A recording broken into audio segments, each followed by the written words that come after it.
জামিন পেয়ে বিস্ফোরক দিল্লির মুখ্যমন্ত্রী কেজরিওয়ালের সিদ্ধান্তে অস্বস্তিতে কংগ্রেস। জল মাপতে ব্যস্ত বিজেপির হাইকমান্ড, নতুন অঙ্ক কষতে ব্যস্ত রাজনৈতিক মহল।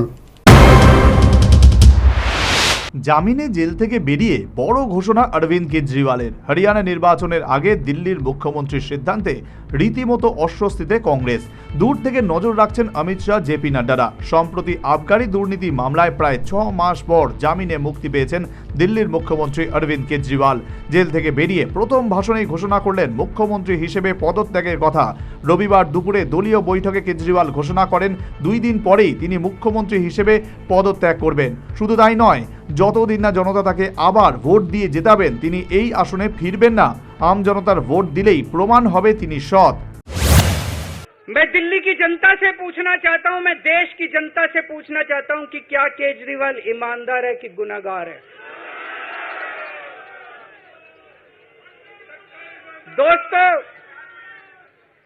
2 दिन के बाद, आज से 2 दिन के बाद मैं सीएम की कुर्सी से इस्तीफा देने जा रहा हूं।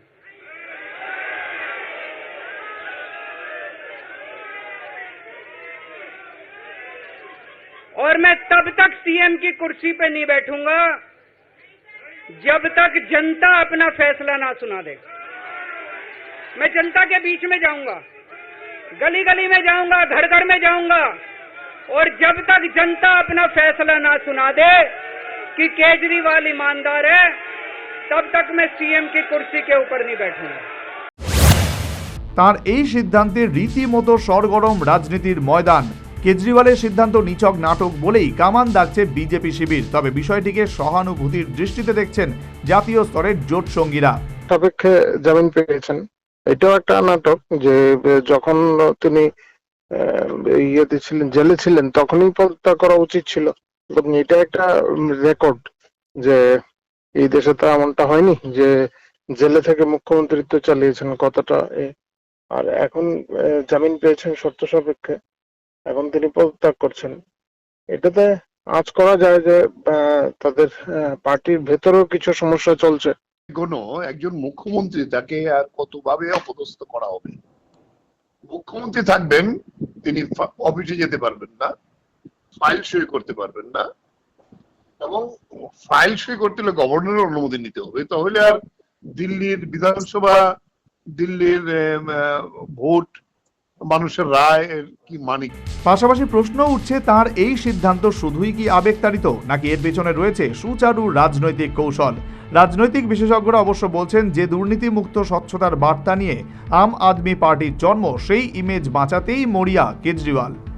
বৃহৎ বা জাতীয় দলগুলোর পাশাপাশি সমানভাবে তাৎপর্যপূর্ণ এবং ক্ষমতাশীল হয়ে উঠছে আঞ্চলিক দলগুলো। সেক্ষেত্রে আপ শুধু দিল্লি নয়, দিল্লির পাশাপাশি পাঞ্জাবে তাদের শক্তি বৃদ্ধি করেছে, বিভিন্ন বিধানসভাতে তারা প্রতিযোগিতায় লড়ছে, অর্থাৎ সঠিক অর্থে তারা ধীরে ধীরে জাতীয় দল হয়ে উঠছে। সুতরাং ভারতবর্ষের রাজনীতিতে বিজেপি সরকার তৈরি করতে গেলে যে দলগুলোর সাহায্য ছাড়া সম্ভব নয়, তেমন একটি দল হচ্ছে আপ। সুতরাং এই মুহূর্তে যে ইউএসপি নিয়ে বা যে মূলধন নিয়ে তারা রাজনীতি করতে এসেছিলেন, সততা, সেখানে যখন প্রশ্ন উঠেছে তিনি যতদিন নির্দোষ না প্রমাণিত না হবেন ততদিন হয়তো সরকারে থাকবেন না। এখানে আবেগ আছে, রাজনৈতিক মূল্যবোধ আছে, যা একেবারে ব্যতিক্রম ভারতবর্ষের রাজনীতিতে। কিন্তু এটা মনে রাখতে হবে যে এর পাশাপাশি তার বিরুদ্ধে এতগুলো অভিযোগ উঠলো কেন, এবং আদালতে বারংবার সে জামিন চেয়েও শেষ পর্যন্ত জামিন পেতে তার এতদিন লাগলো। সুতরাং একটি রাজনৈতিক দলের প্রধান হয়ে তার বিরুদ্ধে যখন এরকম মুহুর্মুহুর অভিযোগ, তখন তাকে আত্মসমালোচনার পথ দেখতে হবে। এই সিদ্ধান্ত মনে হচ্ছে আত্মসমালোচনার পথ ভেবে। সামনেই হরিয়ানার বিধানসভা নির্বাচন। পাঞ্জাবের গদি দখলের পর এবার পার্শ্ববর্তী হরিয়ানা টার্গেট আপের। কংগ্রেসের সঙ্গে জোট নিয়ে তৈরি হয়েছে জটিলতা। 90টি আসনেই প্রার্থী দিয়েছে আম আদমি পার্টি। যদিও কংগ্রেস নেতৃত্বের দাবি, হরিয়ানায় আপের সংগঠন বিশেষ শক্তিশালী নয়, কংগ্রেসের জয় সময়ের অপেক্ষা মাত্র। তবে বিশেষজ্ঞরা বলছেন কেজরিওয়ালের আবেগ ঘন রাজনীতিতে হরিয়ানায় বাড়তি মাইলেজ পাবে আপ। সেক্ষেত্রে বিজেপি ভোট ভাগে আখেরে লাভবান হবে বিজেপি। এই চিন্তায় ঘুম উড়েছে খার্গে, বেণুগোপালদের। তবে বিজেপির ভোট বাক্সে কৃষক আন্দোলন, কুস্তিগিরদের বিক্ষোভের মতো আন্দোলনগুলির প্রভাবকেও হালকাভাবে দেখছেন না বিশেষজ্ঞরা। বিজেপির সুবিধা পাওয়ার জায়গা নেই যদি আড়াআড়ি ভাগ হয়, অর্থাৎ অবিজেপি ভোটটা যদি কংগ্রেস এবং আপের মধ্যে ভাগ হয়ে যায়, তাহলে হয়তো যেটুকু রাজনৈতিক অ্যাডভান্টেজ ভারতীয় জনতা পার্টি পাবে।